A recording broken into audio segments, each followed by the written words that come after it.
Hello friends, welcome to my YouTube channel amazing classes. तो friends, आपका भाई आपके लिए लेकर आ गया क्लास 10th हिंदी का जो संस्कृत है उसका चैप्टर 1 है, जो कि बोर्ड के लिए बहुत बहुत बहुत ज़रूरी है। फ्रेंड्स, हर साल ये बोर्ड में आया हुआ है। तो मैं आज इस पूरे चैप्टर यानी जो हमारा पहला चैप्टर है, प्रथम पाठ जो हमारा है ये, और इस चैप्टर का जो नाम है वो है वाराणसी। चैप्टर का क्या नाम है? वाराणसी। तो आज हम इस पूरे चैप्टर को अच्छे से कवर करने वाले हैं। विथ क्या करेंगे, हम इसकी जो भावार्थ व्याख्या वो भी लिखेंगे। तो फ्रेंड्स, बिना देरी किए हुए हम अपनी वीडियो को शुरू करते हैं। और देखिए, आपसे बोर्ड में कैसे पूछेगा, ये देखिए कैसे क्वेश्चन बनाएगा। आपसे कहेगा कि इस जो पाठ है यानी कि वाराणसी, इसका आप संदर्भ लिखिए। क्या लिखिए? संदर्भ। संदर्भ आपसे पूछ सकता है। तो फ्रेंड, संदर्भ आप कैसे लिखेंगे ये देखो। आप हेडिंग डालेंगे संदर्भ। आप क्या हेडिंग डालेंगे? संदर्भ। ठीक, ब्लैक की व्हाइट, सॉरी ब्लैक स्केच से। और लिखेंगे कि प्रस्तुत गद्यांश हमारी पठाय पुस्तक हिंदी के संस्कृत खंड के वाराणसी पाठ से उद्धृत है या लिया गया है। तो ये अब क्या हो गया? संदर्भ। और जो प्रसंग है, प्रसंग में से होता है फ्रेंड्स कि उस चीज़ के बारे में जिसकी हमें जिक्र करनी होती है उसके बारे में क्या कहा गया है वही लिखना है आपको। तो प्रसंग क्या कहेंगे? इस गद्यांश में वाराणसी के ऐतिहासिकता तथा आवश्यकता के विषय में बताया गया है। इस पूरे पाठ में जो भी हम पढ़ने वाले हैं इसमें वाराणसी की जो ऐतिहासिकता चीज़ें हैं उनको बताया गया है। फिर लास्ट में आप व्याख्या लिखेंगे। तो आप हेडिंग डालेंगे व्याख्या। और कैसे लिखेंगे? एक बात है कि आप कॉपी जो है सामने रखेंगे और इसको एक ही लाइन को अच्छे से नोट करेंगे क्या क्या है। मैं वो पूरा पढ़कर अच्छे से इसकी पूरी डिस्कस कराने वाला हूँ। चलिए फ्रेंड्स, तो शुरू करते हैं अपनी वीडियो को। हमारा टॉपिक है जो आज का प्रथम पाठ है। प्रथम पाठ वाराणसी है और उसका नाम बनारस कहते हैं हिंदी में। ठीक है, तो इस जो शुरू कह रहा है वाराणसी। वाराणसी सुविख्यात प्राचीन नगरी। वाराणसी सुविख्यात प्राचीन नगरी यानी वाराणसी सुविख्यात में से होता है, सुविख्यात में से होता है कि बहुत प्रसिद्ध। प्राचीन में से होता है प्राचीन, पुरानी, और नगरी में से नगरी, यानी वाराणसी बहुत पुरानी नगरी है। यम विमलस लित तरंगया गंगा कोले स्थिता। कह रहा यम, यम इस यह, विमल सलिल तरंगया, इसमें इसके में से होता है सलिल तरंगिया में होता है स्वच्छ जल, स्वच्छ जल की तरंगे। और गंगा में से होता है गंगा यानी अपनी नदी। कूले स्थिता, यह स्वच्छ जल गंगा के किनारे स्थित है। उसके बाद आगे देखिए क्या कह रहा है। आस्या घटनान वाल्याकृत्या पंक्ति धवला धवलायाम चंद्रिका बहुरजते। आस्था माने या चट्टान, सॉरी घटना, जो उसकी घुमाव है। ठीक है, जो उसके घुमाव है, घाटों की घुमाव है। वाल्याकृत यानी कि जो घुमावदार है। पंक्ति यानी पंक्ति, धौल्या चंद्रिका बहुराजते। ठीक है, जो उस घाटों के घुमावदार पंक्ति हैं श्वेत चांदनी में बहुत सुंदर लगते हैं। श्वेत चांदनी यानी धवला चंद्रिका, धवला चंद्रिका माने होता है श्वेत चांदनी।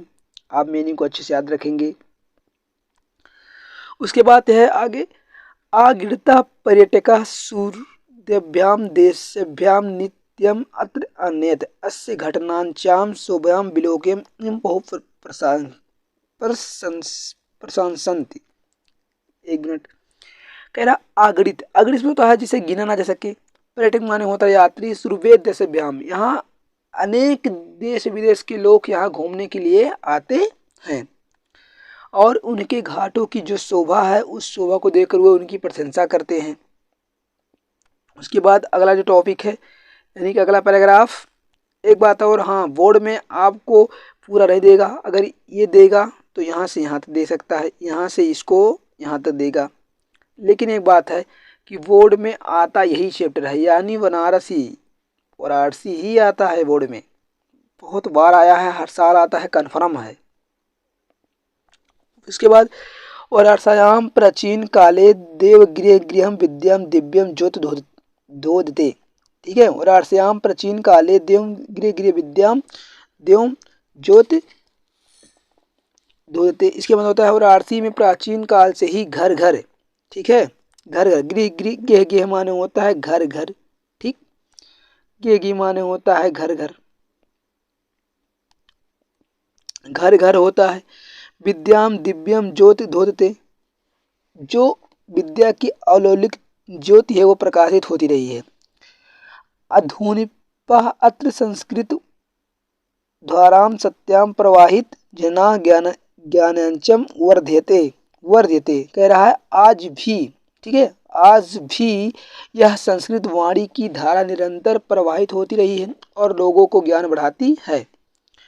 अत्र अनेके आचार्य अत्र अनेके आचार्य विद्यांश वैदिंस्याम अध्ययने अध्ययन च इदानीं निरंतरा। फिर इसका जो है वो कह रहा है यहाँ पर अनेक आचार्य उच्च कोटि की विद्या जो है ग्रहण करने के लिए अभी भी आते हैं।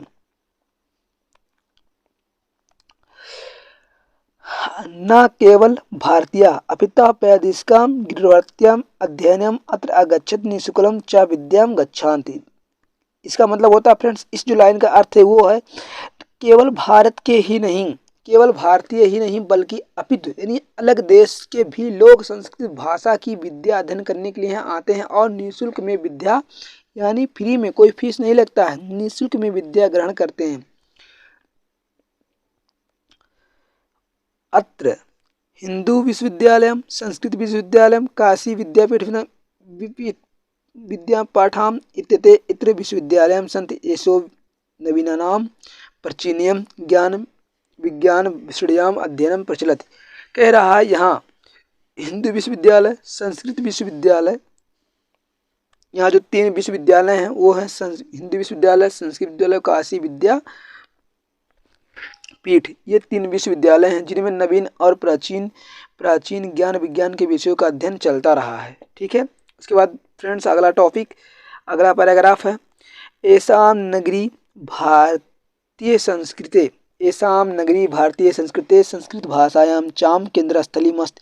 यह नगरी संस्कृत और संस्कृत भाषा का केंद्र स्थली रहा है। यह नगरी जो है वो संस्कृत और संस्कृत भाषा का केंद्र स्थली रहा है, ठीक। उसके बाद इति वयम संस्कृति वंड्यमस्य संस्कृत्या च आलोक सर्वत्र प्रसार्यते, ठीक है। अब वही कह रहा है यह यहीं से संस्कृत साहित्य और संस्कृत का जो प्रकाश है सभी जगह फैल रहा है, यहीं से संस्कृत का प्रकाश सभी जगह फैल रहा है।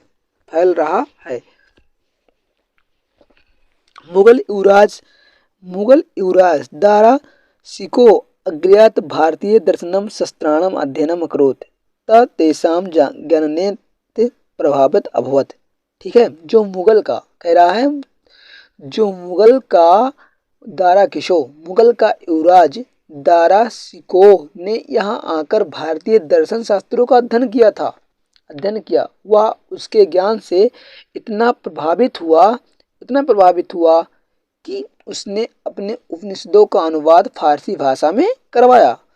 तब यही तो लिखा है तत् तेन उपनिषदानाम अनुवाद फारसी भाषायाम करायत। इसका जो अर्थ है उसने अपने जो अनुवाद थे उपनिषद थे उनका अनुवाद संस्कृत भाषा में करवाया। तो लास्ट पैराग्राफ फ्रेंड्स जो हम देखने वाले हैं, लास्ट इस चैप्टर का लास्ट पैराग्राफ है वो है इयम नगरी विविधानाम संगम स्थली, ठीक है। यह नगरी विविध धर्मों का मिलन स्थान रही है। महात्मा बुद्ध तीर्थकर पार्श्वनाथ शंकराचार्य कबीर गोस्वामी तुलसी अन्य बहुचा महात्मना अगत्यन स्वामिनाम बेचनाम प्रसन्नते, ठीक है। कह रहा है कि गौतम बुद्ध महात्मा बुद्ध तीर्थकर पार्श्वनाथ शंकराचार्य कबीर गोस्वामी तुलसी और दूसरे बहुत से महात्माओं ने यहाँ आकर अपने विचार को फैलाया है, अर्थात अपने विचारों के प्रसार किया है। न केवल दर्शने साहित्यम धर्मे अपितु कला क्षेत्रे इयं नगरी विद्नाम कलान शिल्पनां च कृते लोके श्रुत्वा अत्र्य कौशाटिका देशे देशे सर्वत्र शिल्पन्ते अस्त्रयात् प्रस्तारितमूर्तयः प्रस्थाप्यते इयं निजा प्राचीन परंपराम इदनाम संग्रहत्यो गीत कभी भी, तो इसका जो है वो है क्या है, देखो, न केवल दर्शन के लिए बल्कि साहित्य और धर्म में ही नहीं अपितु कला के क्षेत्र में भी यह नगरी विविध कलाओं के और शिल्पों के संसार में प्रसिद्ध है। यहाँ की रेशमी साड़ियाँ देश के विदेश में सभी जगह पसंद की जाती हैं। यहाँ की पत्थर की मूर्तियाँ प्रसिद्ध हैं। यह अपनी प्राचीन परंपरा का इस समय भी पालन कर रहा है। तो लास्ट में आपको एक श्लोक याद रखना है। अगर आप ये श्लोक अच्छे से लिख देते हैं तो आपको जो एग्जामिनर होगा काफ़ी अच्छा पॉइंट देगा। मंगल मरणम यत्र वृष्यते भूषणम कौपीन यत्र कौशेम काशी केनोपनिषते। फ्रेंड्स, तो इस तरह से आज जो पहला पाठ था संस्कृत का वाराणसी, उसके हम पूरे अध्ययन अच्छे से कर चुके हैं। जान लीजिए कि इनमें से जो होता है फ्रेंड्स वो 5 नंबर तो कन्फर्म होता है। 5 नंबर तो आपका फिक्स हो गया। कितना? 5 नंबर। 5 नंबर आपका फिक्स हो गया, फिक्स हो गया है, गारंटी है। तो फ्रेंड्स, जो अगला वीडियो होगा वो पार्ट 2 होगा। पार्ट 2 होगा अगला वीडियो, जो हम अच्छे से पढ़ेंगे वो होगा श्लोक होगा। ठीक है, अनुलुप्ति विलासा है उस पाठ का नाम। तो अगला वीडियो होगा, तब तक के लिए जय हिंद, जय भारत, वंदे मातरम।